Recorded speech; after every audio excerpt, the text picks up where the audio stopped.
All right. Okay, good morning everyone. एक बार फिर से आप सभी का क्रेजी जीके ट्रिक के डेली करंट अफेयर की सीरीज में स्वागत है। आज के सेशन में हम 29 जून के सभी इंपॉर्टेंट करंट अफेयर यहां पर एक एक करके डिटेल में डिस्कस कर लेते हैं। एंड तक सेशन को देखिएगा, बहुत ही इंटरेस्टिंग सेशन है। आखिरी तक रिलैक्स होकर देखिए, सारे एग्जाम ओरिएंटेड फैक्ट आपको यहां पर देखने को मिलेंगे। पीडीएफ और मॉक टेस्ट दोनों आपको क्रेजी जीके ट्रिक एप्लीकेशन पर मिल जाएंगे। चेकआउट कीजिए एप्लीकेशन को। तब तक आइए पहला क्वेश्चन यहां पर हम डिस्कस कर लेते हैं। इंपॉर्टेंट है, इसे नोट कीजिएगा। हुरून ग्लोबल यूनिकॉर्न इंडेक्स 2026 में भारत की रैंक क्या है? तो एक इंस्टीट्यूट है जिसे कहा जाता है हुरून रिसर्च इंस्टीट्यूट, चाइना से रेगुलेट होता है। इसके द्वारा हर साल एक इंडेक्स निकाला जाता है, हुरून ग्लोबल यूनिकॉर्न इंडेक्स। इस इंडेक्स में यह देखा जाता है कि किस देश में सबसे ज्यादा यूनिकॉर्न कंपनीज है ना।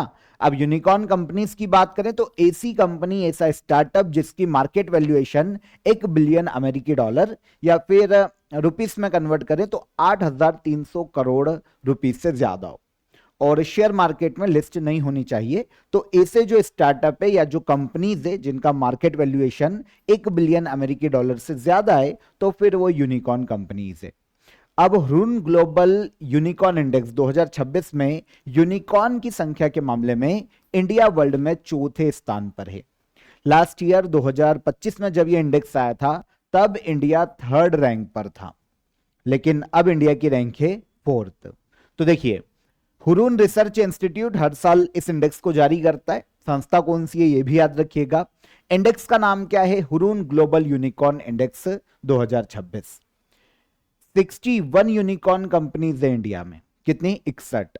और 61 यूनिकॉर्न कंपनी के साथ इंडिया चौथे स्थान पर है। लास्ट ईयर हम थर्ड प्लेस पर थे, लेकिन अब हमको रिप्लेस किया है इस प्लेस पर यूनाइटेड किंगडम ने। यूनाइटेड किंगडम में वर्तमान में 70 यूनिकॉर्न कंपनीज है, इंडिया में 61 यूनिकॉर्न कंपनीज है। लास्ट ईयर हमारे पास 64 यूनिकॉर्न कंपनीज थी, तो हम थर्ड पर थे, अब हम फोर्थ पर हैं 61 के साथ। इस रिपोर्ट में यह भी बताया गया है कि आर्टिफिशियल इंटेलिजेंस जो है वो ग्लोबल स्टार्टअप ग्रोथ का सबसे बड़ा फैक्टर बन के उभरा है, जिससे दुनिया में वर्तमान में जो यूनिकॉर्न कंपनीज है ऑल ओवर वर्ल्ड में वो 1603 है। और अगर इनका मार्केट वैल्यूएशन देखें तो ये 8 ट्रिलियन अमेरिकी डॉलर से ज्यादा है। तो 1603 यूनिकॉर्न कंपनीज है वर्ल्ड में। अगर हम टॉप 3 की बात करें, टॉप 4 ही देख लेते हैं, तो यूएसए पहले स्थान पर आता है 806 यूनिकॉर्न कंपनीज के साथ। चाइना सेकेंड पर 381 यूनिकॉर्न कंपनीज है। थर्ड पर आ गया यूके 70 यूनिकॉर्न कंपनीज के साथ। और इंडिया है फोर्थ पर 61 यूनिकॉर्न कंपनीज। ठीक है। Top unicorn companies market capitalization के आधार पर, तो Anthropic world most valuable unicorn है। इसकी मार्केट वैल्यूएशन देखिए तो 965 बिलियन अमेरिकी डॉलर से ज्यादा है। सेकेंड ओपन एआई 852 बिलियन अमेरिकी डॉलर। और बाइट डांस ये 480 बिलियन अमेरिकी डॉलर इसका मार्केट कैपिटलाइजेशन है। तो ये टॉप 3 और ये 4 देश टॉप यूनिकॉर्न वाले।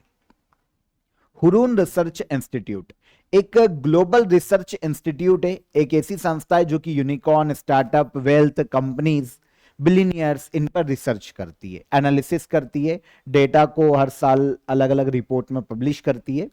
इस कंपनी या इंस्टीट्यूशन की स्थापना 1999 में की गई। चाइना के शंघाई में इसका हेडक्वार्टर है। यहां पर एक चीज याद रखिएगा, अगर इंडिया में यूनिकॉर्न कैपिटल की बात करें कि सबसे ज्यादा यूनिकॉर्न किस सिटी में, तो ये बेंगलुरु में है 25 यूनिकॉर्न कंपनी। इसके बाद मुंबई आता है, 13 यूनिकॉर्न कंपनीज मुंबई में देखने को मिलती है। और फिर बाकी जो है वो अलग अलग क्षेत्रों में है। राष्ट्रीय सांख्यिकी दिवस 2026 की थीम क्या है? पहली चीज तो ये कि नेशनल स्टैटिस्टिक्स डे हर साल मनाया कब जाता है? तो ये जो डे है ये हर साल 29 ऑफ जून को मनाया जाता है, 29 जून को हर साल राष्ट्रीय सांख्यिकी दिवस। 2026 में unlocking the potential of administrative data ये थीम रखी गई है नेशनल स्टैटिस्टिक्स डे की। आंसर ए हो जाएगा। एक बहुत ही फेमस सांख्यिकी विद हुए हैं जिनका नाम है पीसी महालनोबिस। तो पीसी महालनोबिस की जयंती के उपलक्ष्य में ही 2007 में शुरू किया गया था नेशनल स्टैटिस्टिक्स डे को। 2007 में ये शुरू हुआ और 29 जून इनकी जयंती का दिन है, तो 29 जून को डिसाइड किया गया। इस बार 2026 में आज ये 20वां नेशनल स्टैटिस्टिक्स डे है। अच्छा, स्टैटिस्टिक्स या सांख्यिकी होता क्या है? देखिए, क्या होता है, डेटा को कलेक्ट करना, एनालिसिस करना, उसे लागू करना, उसको उपयोग करना, ताकि एक सही डिसीजन मेकर के रूप में काम किया जा सके। डिसीजन मेकिंग को सही किया जा सके, इसके लिए बहुत जरूरी है डेटा, सांख्यिकी, स्टैटिस्टिक्स। ओके, तो देश में सांख्यिकी के महत्व के बारे में बढ़ावा देना, महत्व को दर्शाना, डेटा बेस्ड पॉलिसी मेकिंग के प्रति लोगों को अवेयर करना, यह उद्देश्य नेशनल स्टैटिस्टिक्स डे को मनाए जाने का। तो पीसी महालनोबिस की जयंती के उपलक्ष्य में 2007 में से शुरू किया गया। 2026 में unlocking the potential of administrative data, यह थीम रखी गई है नेशनल स्टैटिस्टिक्स डे की। पीसी महालनोबिस की अगर हम कैजुअली बात कर ले, भारत में फादर ऑफ इंडियन स्टैटिस्टिक्स, भारतीय सांख्यिकी के जनक कहलाते हैं पीसी महालनोबिस। कोलकाता में इनका जन्म हुआ था और यहीं पर इन्होंने इंडियन स्टैटिस्टिकल इंस्टीट्यूट की स्थापना की थी 1931 में। आगे चलकर नेशनल सैंपल सर्वे 1950 में, इसको शुरू करने में इनकी भूमिका बहुत महत्वपूर्ण है। आपको पता है सेकेंड जो 5 ईयर प्लान है ना, उसे पीसी महालनोबिस मॉडल के आधार पर तैयार किया गया था। तो इसे तैयार करने में भी इनकी अहम भूमिका थी। जो भारत में पहली बार प्लानिंग कमीशन जो बनाया गया था, योजना आयोग, उसके भी मेंबर रह चुके हैं।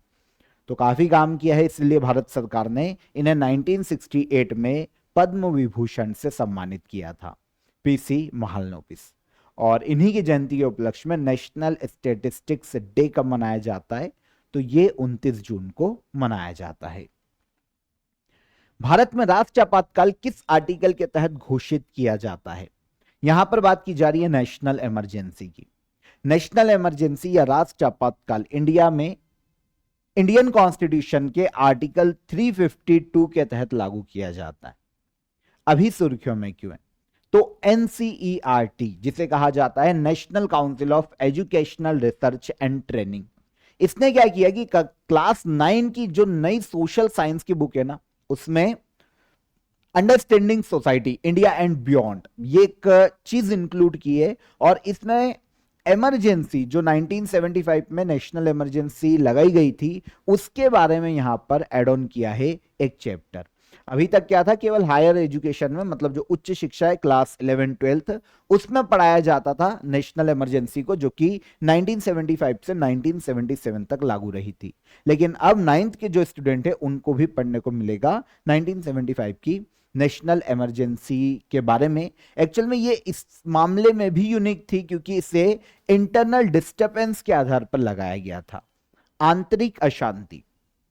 देखिए, इंडियन कॉन्स्टिट्यूशन जो मूल संविधान है ना, उसमें 3 आधार पर, आर्टिकल 352 के तहत 3 आधार पर नेशनल इमरजेंसी लगाने का प्रावधान था। एक है उसमें युद्ध, एक है बाह्य आक्रमण और एक है सशस्त्र विद्रोह। युद्ध घोषित होता है जब 2 देश, इंडिया किसी के साथ मिलकर युद्ध की घोषणा कर दे। बाह्य आक्रमण, सडनली कोई देश हम पर अटैक कर दे, हमको संभलने का मौका नहीं मिले, तो ये 2 कंडीशन होती है। तीसरी, आंतरिक अशांति वर्ड जो है ना, वो संविधान में बोल सकते हैं डिफाइन नहीं था कि उसका मतलब क्या है, आंतरिक अशांति किसको माना जाए। तो इसी के आधार पर 1975 में इंदिरा गांधी सरकार ने नेशनल इमरजेंसी को देश पर लागू किया था। मार्च 1977 तक यह प्रभावी रही थी और इसके बाद आपको पता है इंदिरा गांधी की गवर्नमेंट गिर गई थी इसके कारण, और फिर मोरारजी देसाई सरकार बनती है 1977 में।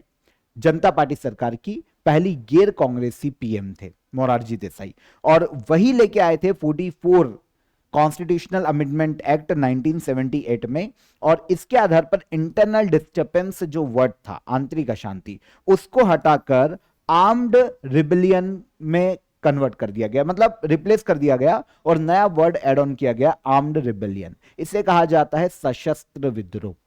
अब आंतरिक अशांति वर्ड इंडियन कॉन्स्टिट्यूशन में नहीं है, मूल संविधान में था लेकिन अब नहीं है, और उसकी जगह ले ली है आंतरिक सशस्त्र विद्रोह वर्ड ने। अब इसके आधार पर देश में नेशनल इमरजेंसी लगाई जा सकती है। कौन लगा सकता है? तो तीनों आधार पर नेशनल इमरजेंसी, युद्ध, बाह्य आक्रमण या फिर सशस्त्र विद्रोह, प्रेसिडेंट नेशनल इमरजेंसी डिक्लेयर कर सकते हैं। वार वॉर, एक्सटर्नल एग्रेशन और आर्म्ड रेबेलियन, सशस्त्र विद्रोह। अगर हम क्षेत्र देखें तो इंपॉर्टेंट इसलिए है क्योंकि ये भारत में पूरे इंडिया में लगाई जा सकती है और किसी विशेष क्षेत्र में भी इसे लागू किया जा सकता है। यह प्रावधान जोड़ा गया था 42 अमेंडमेंट एक्ट के माध्यम से 1976 में। दोनों सदनों द्वारा अगर नेशनल इमरजेंसी लगाई जाती है प्रेसिडेंट के द्वारा, मंत्रिपरिषद की सिफारिश पर लगाई जाएगी। अगर लगाई जाती है तो 1 महीने के अंदर पार्लियामेंट के दोनों हाउस में स्पेशल मेजोरिटी से उसे पास करवाना पड़ेगा, तो ही वो आगे कंटिन्यू रहेगी और कंटिन्यू रहेगी 6 महीने तक, अगर ये दोनों सदनों में स्पेशल मेजोरिटी से पास हो जाती है। 6 महीने जब खत्म होने वाले होंगे और अगर कंटिन्यू करना है तो फिर से पार्लियामेंट की मंजूरी लेनी पड़ेगी, पार्लियामेंट में फिर से बिल पास करवा के उसे कंटिन्यू किया जा सकता है जब तक करना चाहो तब तक, लेकिन हर 6 महीने में पार्लियामेंट की मंजूरी यहां पर आवश्यक होगी। अगर हटाना है तो प्रेसिडेंट कभी भी इसे वापस ले सकते हैं, जैसे लगाई थी वैसे विड्रॉ कर सकते हैं, वापस ले सकते हैं, या फिर लोकसभा सिंपल मेजोरिटी से अगर प्रस्ताव पास कर देती है तो भी नेशनल इमरजेंसी खत्म हो जाएगी। ठीक है, तो ये बेसिक फैक्ट है, इनको याद रखिएगा। पॉलिटी के या कॉन्स्टिट्यूशन के पॉइंट ऑफ व्यू से एग्जाम में ये पूछा जाता है। ऑफर ऑफ द डे बता देता हूं आज आप सभी को। आप सभी सामान्य हिंदी की क्लास को यहां पर ज्वाइन कर सकते हैं। काफी स्टेट की एग्जाम में, सेंट्रल की काफी एग्जाम्स में हिंदी के काफी अच्छे क्वेश्चंस पूछे जाते हैं। तो यहां पर आपको सामान्य हिंदी के लिए रिकॉर्डेड बैच मिल जाएगी, साथ ही साथ क्लास नोट्स भी आपको यहां पर प्रोवाइड किए गए हैं और आप टेस्ट भी यहां पर लगा पाएंगे। डिस्क्रिप्शन में मैंने आपको इसकी लिंक दे दी है, लिंक पर क्लिक कीजिए और डायरेक्ट आप इसे अवेल कर सकते हैं। अगर आपको कोई डाउट आता है तो हेल्पलाइन नंबर पर आप कॉल भी कर सकते हैं। आगे चलें। आरोग्य सेतु 2.0 किस मिशन के तहत विकसित किया गया है? आरोग्य सेतु एप्लीकेशन या प्लेटफॉर्म, इसे आयुष्मान भारत डिजिटल मिशन के तहत विकसित किया गया है। देखिए, आरोग्य सेतु जब शुरू किया गया था, ये 2.0 है, मतलब अपडेटेड वर्जन है। आरोग्य सेतु सबसे पहली बार 2020 में लागू किया गया था कोविड-19 के बचाव के लिए। ठीक है ना, कोविड-19 की इंफॉर्मेशन, उसके बचाव के लिए सबसे पहली बार आरोग्य सेतु लाया गया था 2020 में। अभी हुआ यह है कि union health minister JP Nadda ने Aarogya Setu 2.0 digital health initiative को लॉन्च किया है। इसका उद्देश्य क्या है? इंडिया से डिजिटल पब्लिक इंफ्रास्ट्रक्चर हेल्थ के लिए डेवलप करना, है ना।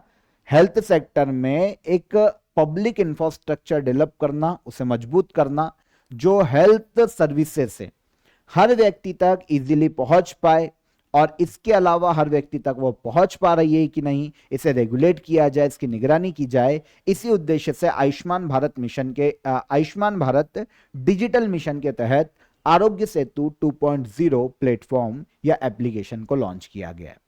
तो ये एक मोबाइल एप्लीकेशन है। पहले क्या था कि जब आरोग्य सेतु प्लेटफॉर्म लाया गया था 2 अप्रैल 2020 को, ये कोविड-19 के समय, इसका उद्देश्य क्या था कि कोविड-19 के दौरान लोगों को संक्रमण के खतरे की जानकारी देना और ट्रेस करना लोगों को जिनको कोविड हुआ है। तो ये इन सभी के लिए पहली बार ये एप्लीकेशन लाया गया था, लेकिन अब जो इसका अपडेटेड वर्जन है वो अदर चीजों के लिए नेशनल डिजिटल हेल्थ एप्लीकेशन इसे बना दिया गया है पूरे भारत में। ठीक है ना, तो अदर उद्देश्य को भी ये पूरा करेगा। अब ये कोविड ऐप नहीं है केवल, बल्कि comprehensive personal health record application इसको बनाया गया है। मतलब सारी हेल्थ बेनिफिट यहीं मिल जाएंगे। For example Abha health ID यहां पर बनाई जा सकती है। मेडिकल रिकॉर्ड, किसी भी व्यक्ति के मेडिकल रिकॉर्ड को यहां पर सुरक्षित रखा जा सकता है। आयुष्मान भारत की जो सर्विसेज है उनका उपयोग किया जा सकता है, रजिस्ट्रेशन करवाया जा सकता है, अस्पताल का डिजिटल पेमेंट किया जा सकता है, और काफी फैसिलिटी इसमें दी गई है। तो ऑल ओवर देश के हेल्थ इंफ्रास्ट्रक्चर को मजबूत करने के लिए लाया गया है भारत में एक बार फिर से, जिसका नाम है आरोग्य सेतु। हालांकि अपडेटेड वर्जन है तो इसका नाम है आरोग्य सेतु 2.0। पहली बार कब लाया गया था? पहली बार 2020 में। किस मिशन के तहत? आयुष्मान भारत डिजिटल मिशन के तहत। ठीक है, आगे आइए। कोलंबिया के राष्ट्रपति चुनाव में किसने जीत हासिल की है? कोलंबिया एक दक्षिण अमेरिकी देश है। ठीक है, यहां पर अभी प्रेसिडेंशियल इलेक्शन हुए थे और इसमें प्रेसिडेंशियल इलेक्शन में जीत हासिल की है अबेलार्डो डे ला एस्प्रिएला। नाम थोड़ा सा बड़ा है, अबेलार्डो डेला एस्प्रियला। मैं अबेलार्डो बोलूंगा, समझ जाना इन्हीं की बात हो रही है। तो कोलंबिया में जो प्रेसिडेंशियल इलेक्शन हुए, वहां पर अबेलार्डो की जो पार्टी है उन्होंने 49.6% वोट हासिल किए। मतलब इन्होंने ही 49.6% वोट हासिल किए। अभी तक कोलंबिया के प्रेसिडेंट के पद पर गुस्तावो पेट्रो काम कर रहे थे, इनको रिप्लेस करेंगे अबेलार्डो। ये एक राइट विंगर दक्षिणपंथी लीडर है, कोलंबिया में राइट विंगर है, लॉयर और बिजनेसमैन भी है। कोलंबिया में इनको द टाइगर के नाम से भी जाना जाता है। तो अबेलार्डो अब ये कोलंबिया के एक नए प्रेसिडेंट के रूप में पहली बार अपॉइंट होने वाले हैं। अगर हम कोलंबिया की लोकेशन देखें तो दक्षिण अमेरिकी देश है, जैसा कि आप यहां पर देखिए, दक्षिण अमेरिका के उत्तरी क्षेत्र में यह देखने को मिलता है कोलंबिया। इसकी कैपिटल है बोगाटा। इंपॉर्टेंट इसलिए है क्योंकि यह दक्षिण अमेरिकी महाद्वीप का एकमात्र ऐसा देश है जो कि पैसिफिक ओशन और कैरिबियन सी दोनों से टच होता है। इधर आते तो कैरिबियन सी और इधर आते हैं तो ये पैसिफिक ओशन का एरिया है, दक्षिणी पैसिफिक ओशन। ठीक है, तो ये दोनों से कनेक्ट होता है। कोलंबियन पैसो यहां पर ऑफिशियल करेंसी है और दक्षिण अमेरिका का देश है। नेबर कंट्रीज की बात करें तो उत्तर में ये पनामा से टच हो जाता है, पूर्व में वेनेजुएला से अपनी बॉर्डर शेयर करता है, दक्षिण में ब्राजील और दक्षिण पश्चिम में पेरू से अपनी बॉर्डर बनाता है, और एक इक्वेडोर भी दक्षिण पश्चिम से टच होता है कोलंबिया से। तो ये सारे देश है जो कि पनामा, वेनेजुएला, ब्राजील, पेरू और इक्वेडोर, ये हैं जो कि कोलंबिया से अपनी बॉर्डर शेयर करते हैं। प्रथम राष्ट्रीय ग्रामीण विकास सम्मेलन 2026 का आयोजन कहां किया जा रहा है? फर्स्ट राष्ट्रीय ग्रामीण विकास सम्मेलन, इसका आयोजन किया जा रहा है भारत की राजधानी नई दिल्ली में। पहली बार आयोजित किया जा रहा है, पहला एडिशन है, तो इसको याद रखिएगा। 28-29 जून को 2 दिवसीय सम्मेलन आज खत्म हो जाएगा। नई दिल्ली में राष्ट्रीय ग्रामीण विकास सम्मेलन का आयोजन किया जा रहा है।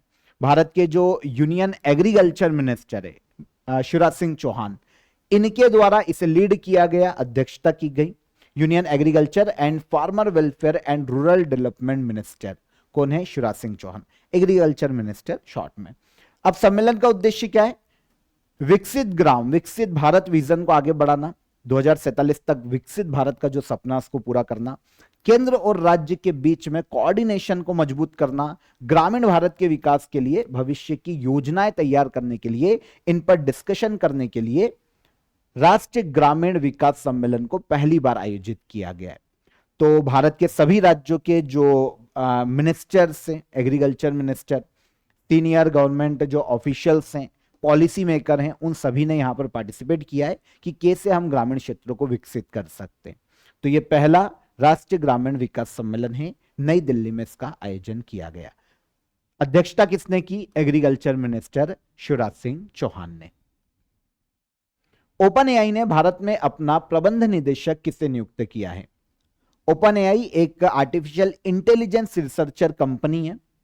इसने भारत में अपना मैनेजिंग डायरेक्टर अपॉइंट किया है प्रभजीत सिंह को।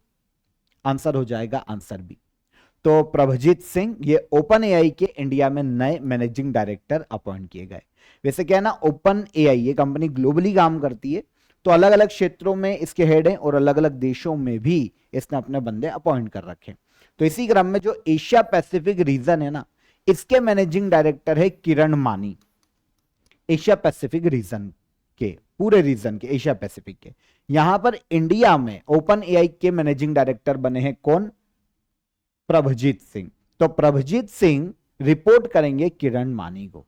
ठीक है, लगभग 11 वर्षों तक उबर इंडिया साउथ एशिया के प्रेसिडेंट रहे हैं प्रभजीत सिंह। तो बहुत लंबा इनको एक्सपीरियंस है इंडिया, श्रीलंका, बांग्लादेश में। ये बहुत अच्छा समझते हैं इन देशों को, इसलिए इंडिया के मैनेजिंग डायरेक्टर बने हैं ओपन एआई के प्रभजीत सिंह।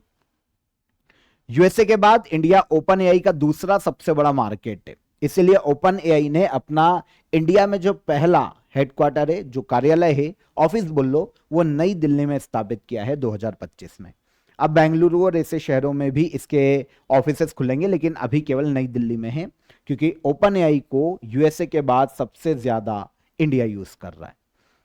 एक आर्टिफिशियल इंटेलिजेंस रिसर्च और टेक्नोलॉजी कंपनी है। चैट जीपीटी, जीपीटी मॉडल्स और अन्य एआई टूल इसी के द्वारा विकसित किए गए। ठीक है, 2015 में एक कंपनी बनी थी कैलिफोर्निया के सैन फ्रांसिस्को यूएसए में इसका हेडक्वार्टर है और सैम ऑल्टमैन इसके सीईओ के पद पर हैं। भारत में ओपन एआई के मैनेजिंग डायरेक्टर, हमारा क्वेश्चन ये था, ये है प्रभजीत सिंह। आगे आ जाएं। Sports journalist federation of India, जिसे एसजेएफआई कहा जाता है, एसजेएफआई गोल्ड मेडल 2026 से किसे सम्मानित किया गया है? एसजेएफआई गोल्ड मेडल 2026 दिया गया है chess grand master Viswanathan Anand को। तो ये जो अवार्ड है ना, sports journalist federation of India के द्वारा दिया जाता है, मतलब जो स्पोर्ट्स पत्रकारों की जो फेडरेशन है ना, उसके द्वारा दिया जाता है। किस क्षेत्र में? तो ऐसे किसी भी प्लेयर को, व्यक्ति को, जिन्होंने किसी भी स्पोर्ट्स को बढ़ावा दिया हो, उसके बढ़ावा देने के लिए अद्वितीय काम किया हो। तो अब जब हम विश्वनाथन आनंद की बात करते हैं तो इंडियन चेस में उनका असाधारण योगदान है। इंडिया के पहले चेस ग्रैंड मास्टर है विश्वनाथन आनंद। तो चेस को इंडिया में फैलाने के लिए, प्रमोट करने के लिए, और आज हम जो चेस के वर्ल्ड लीडर हमारे यहाँ निकल के आ रहे हैं, अर्जुन एरिगेसी जैसे, डी गुकेश, प्रज्ञानंदा, तो ये सब क्यों निकल के आ रहे हैं? क्योंकि विश्वनाथन आनंद की मेहनत है इसके पीछे। तो विश्वनाथन आनंद को, चेस ग्रैंड मास्टर है भारत के, इनको दिया गया है sports journalist federation of India gold medal 2026। ठीक है, और ये छठे व्यक्ति है जिनको ये अवार्ड दिया गया है। 2019 में ये अवार्ड शुरू किया गया था। देता कौन है? Sports journalist federation of India, Bharat की खेल पत्रकारों का एक नेशनल ऑर्गेनाइजेशन है। यही किसी खिलाड़ी को एसजेएफआई गोल्ड मेडल देता है किसी भी इंडियन स्पोर्ट्स को बढ़ावा देने के लिए। तो 2019 में यह अवार्ड शुरू किया गया था और अब छठे व्यक्ति हैं विश्वनाथन आनंद जिनको यह अवार्ड दिया गया। शांति और समृद्धि के लिए जेजू फोरम का आयोजन किस देश में किया जाता है? तो देखिए, एक क्वेश्चन यहां से एग्जाम में ऐसा भी आया हुआ है कि जेजू आइलैंड है ना, ये कहां पर स्थित है? तो जब हम जेजू आइलैंड की बात करते हैं ना, तो ये साउथ कोरिया में, दक्षिण कोरिया में, और यहीं पर एक कॉन्फ्रेंस आयोजित की जाती है, Jeju forum for peace and prosperity. ये कॉन्फ्रेंस है जिसका हर साल आयोजन किया जाता है। तो जेजू आइलैंड या जेजू फोरम कहां पर आयोजित की जाती है? ये साउथ कोरिया में आयोजित की जाती है। भारत के जो फॉरेन मिनिस्टर है एस जयशंकर, इन्होंने Jeju forum for peace and prosperity 2026 में भाग लिया था। ओके, इंडिया और साउथ कोरिया के बीच में जो स्ट्रेटेजिक पार्टनरशिप है उसको बढ़ावा देने के लिए, पीस इकोनॉमिक कॉर्पोरेशन को बढ़ावा देने के लिए यहां पर बातचीत की गई है। वैसे देखिए, यहां पर अगर हम डायरेक्ट इस कॉन्फ्रेंस की बात करें, Jeju forum for peace and prosperity, ये 21वीं कॉन्फ्रेंस है, 21वीं कॉन्फ्रेंस, ठीक है ना। अब अगर हम इस फोरम या कॉन्फ्रेंस को देखिए, एशिया का एक प्रमुख इंटरनेशनल डायलॉग फोरम है। एशिया के जो देश है ना, दुनिया भर के, एशिया को छोड़ के वर्ल्ड के भी लीडर जो आना चाहते हैं, तो वर्ल्ड के अलग अलग देशों के president, prime minister, policy maker, विदेश मंत्री, फॉरेन मिनिस्टर, या फिर जितने भी शिक्षाविद होते हैं, नीति विशेषज्ञ होते हैं, वो पीस, प्रॉस्पेरिटी, सिक्योरिटी, इकोनॉमिक्स, वैश्विक सहयोग को बढ़ावा देने के लिए यहां पर अलग अलग मुद्दों पर चर्चा करते हैं। तो नॉर्मली ये जो फोरम है, जो कॉन्फ्रेंस है, यह हर साल आयोजित होता है, जेजू आइलैंड पर होता है, तो इसका नाम ही पड़ गया है Jeju forum for peace and prosperity. इस बार 21वां जेजू फोरम आयोजित किया गया। सबसे पहली बार इसकी शुरुआत की गई थी 2001 में। साउथ कोरिया के जेजू आइलैंड पर यह आयोजित किया जाता है, ठीक है। ऑर्गेनाइज जेजू पीस इंस्टीट्यूट है साउथ कोरिया का, यह हर साल इसे आयोजित करता है। लास्ट क्वेश्चन, हाल ही में डिपार्टमेंट ऑफ एटॉमिक एनर्जी द्वारा दुनिया की पहली कॉपर क्लोरीन थर्मोकेमिकल हाइड्रोजन उत्पादन सुविधा कहां स्थापित की गई है? देखो क्या है, वर्ल्ड की पहली copper chlorine thermochemical hydrogen production facility, दुनिया की पहली, और यह स्थापित की गई है तमिलनाडु के कल्पक्कम में। कहां पर? तमिलनाडु के कल्पक्कम में। है क्या, इसको समझो। देखो, डिपार्टमेंट ऑफ एटॉमिक एनर्जी, इसने तमिलनाडु के कल्पक्कम में जो Indira Gandhi centre for atomic research institute है, यहां पर दुनिया की पहली copper chlorine thermochemical hydrogen production facility का उद्घाटन किया, इनॉग्रेशन किया है। देखिए, आमतौर पर क्या होता है कि हाइड्रोजन बनाने के लिए इलेक्ट्रिसिटी या नेचुरल गैस का यूज किया जाता था, आज तक किया जाता है पूरे वर्ल्ड में। या तो हाइड्रोजन बनाना है क्योंकि ये रिन्यूएबल एनर्जी सोर्स है, आगे आने वाले समय में कार्बन एमिशन को कम करने के लिए, ग्लोबल वार्मिंग को कम करने के लिए ग्रीन हाइड्रोजन या रिन्यूएबल एनर्जी सोर्स के रूप में हाइड्रोजन को अपनाया जा रहा है। अभी तक हाइड्रोजन को बनाने के लिए इलेक्ट्रिसिटी या नेचुरल गैस का यूज किया जाता था, लेकिन अब यह होगा कि हाइड्रोजन को बनाने के लिए न्यूक्लियर प्रोसेस हीट का उपयोग किया जाएगा। तो अब क्या होगा कि ये जो नया संयंत्र बना है तमिलनाडु के कलपक्कम में, यहां पर फास्ट ब्रीडर टेस्ट रिएक्टर जो न्यूक्लियर एनर्जी प्रोड्यूस करने के लिए बनाया गया है, उससे जो न्यूक्लियर प्रोसेस हीट प्राप्त होगा उसका उपयोग कर कार्बन फ्री हाइड्रोजन का प्रोडक्शन किया जाएगा। जब न्यूक्लियर एनर्जी का निर्माण किया जाता है ना, तो यूरेनियम का यूज किया जाता है, न्यूक्लियर एनर्जी बनाई जाती है और उसकी जो हीट बनती है ना, न्यूक्लियर प्रोसेस हीट, तो उससे भी इलेक्ट्रिसिटी बनाई जाती है। लेकिन अब उस हीट का यूज किया जाएगा कार्बन फ्री हाइड्रोजन को बनाने के लिए। तो भारत में पहली बार न्यूक्लियर रिएक्टर की जो गर्मी है, जो हीट है, उसका उपयोग करके हाइड्रोजन बनाई जाएगी। इसलिए इस तरीके की ये दुनिया की पहली फैसिलिटी है। भाभा एटॉमिक रिसर्च सेंटर, इसने इस टेक्नोलॉजी को डेवलप किया है और भविष्य में बड़े पैमाने पर हाइड्रोजन उत्पादन के लिए इस टेक्नोलॉजी का यूज किया जाएगा, ताकि फॉसिल से फ्यूल पर जो हमारी निर्भरता है हम उसको कम कर पाए। हाइड्रोजन प्रोडक्शन फैसिलिटी है जो कि न्यूक्लियर प्रोसेस हीट का उपयोग करेगी, दुनिया की पहली। कहां पर स्थापित की गई? तमिलनाडु के कलपक्कम में।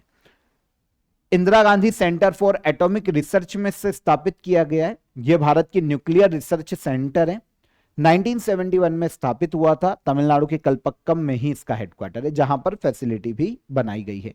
भारत में डिपार्टमेंट ऑफ एटॉमिक एनर्जी के अंतर्गत यह संस्था कार्य करती है, Indira Gandhi centre for atomic research. ठीक है, तो यहां पर 29 जून के हमारे करंट अफेयर क्लियर हो जाते हैं। अब हम चलते हैं लास्ट डे के करंट अफेयर को रिवाइज करने। देखते हैं फटाफट क्वेश्चन आंसर।